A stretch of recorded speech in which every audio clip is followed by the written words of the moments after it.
Assalamualaikum dan selamat malam semuanya. Saya Siti Nurhaliza dari 10 MP2. Di sini saya akan menjelaskan tentang zat dan perubahannya.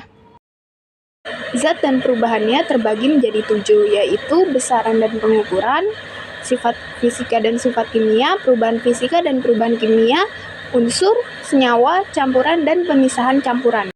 Yang pertama ada besaran dan pengukuran. Besaran adalah sesuatu yang dapat diukur, dapat dihitung, mempunyai nilai, dan mempunyai satuan. Besaran terbagi menjadi 2, yaitu besaran pokok dan besaran turunan. Besaran pokok adalah suatu besaran yang mempunyai satuan yang sudah diputuskan lebih dahulu, dan besaran pokok tidak diturunkan dari besaran lain. Sedangkan besaran turunan adalah besaran yang didapat dari gabungan besaran pokok. Besaran pokok terdiri atas panjang, waktu, massa, suhu, jumlah zat, intensitas cahaya, dan kuat arus listrik.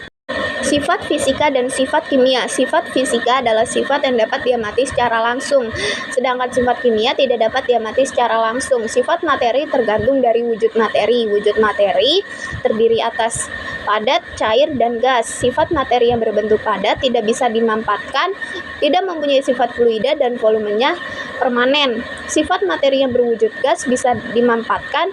Gas yang terdapat pada ruangan mempunyai tekanan tinggi dapat mengalir ke ruangan yang mempunyai tekanan lebih rendah.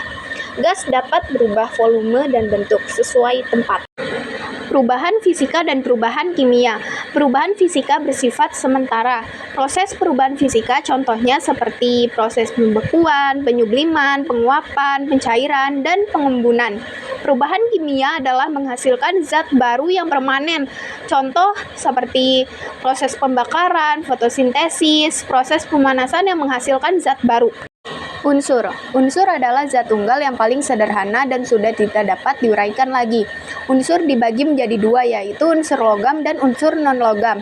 Unsur logam itu berwujud padat, dapat menghantarkan arus listrik, dan bersifat konduktor.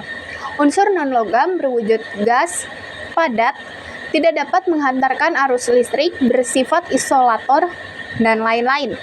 Senyawa adalah zat yang terbentuk dari beberapa jenis unsur yang terkait secara kimia dan mempunyai komposisi penyusun yang tepat. Senyawa terbagi menjadi 2, yaitu senyawa organik dan anorganik. Senyawa organik adalah senyawa yang sebagian besar molekulnya adalah karbon.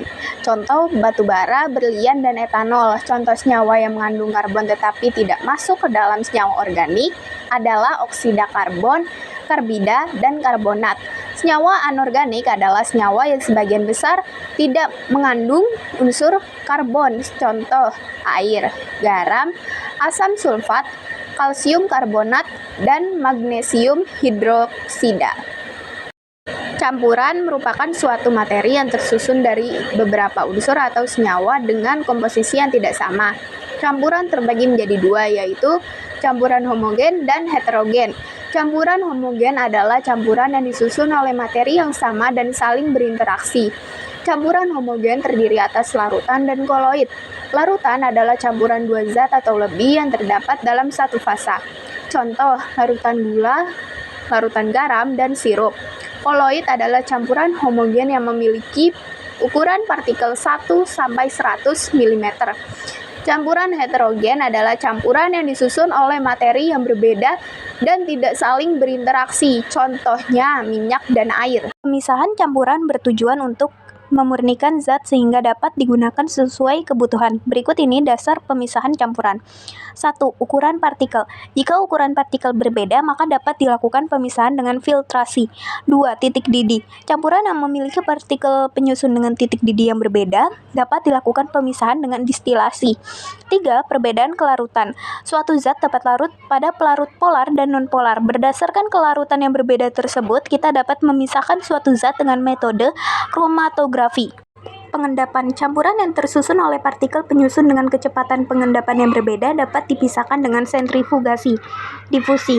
Campuran dalam bentuk cair atau gas dapat mengalami pergerakan mengalir dan bercampur. Adsorpsi. Proses penyerapan dengan bahan penyerap. Evaporasi adalah proses penguapan molekul air menjadi uap air. Sublimasi, proses pemisahan zat yang sudah menyublim dari campuran yang tidak menyublim.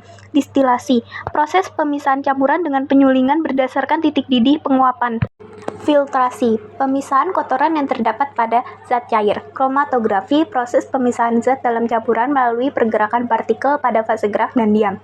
Ekstrasi, pemisahan campuran berdasarkan perbedaan kelarutan dalam pelarut. Kristalisasi, proses pemisahan zat padat dari pengotornya. Sentrifugasi, memisahkan zat yang berukuran kecil serta memiliki perbedaan massa jenis dengan cara diputar. Dekantasi, pemisahan campuran dengan metode mengalirkan campuran yang berisi cairan dan padatan secara pelan melalui batang pengaduk, sehingga cairan akan mengalir dan padatan akan tertinggal dan terpisah oleh larutannya. Segitu saja materi yang saya sampaikan. Terima kasih. Wassalamualaikum warahmatullahi wabarakatuh.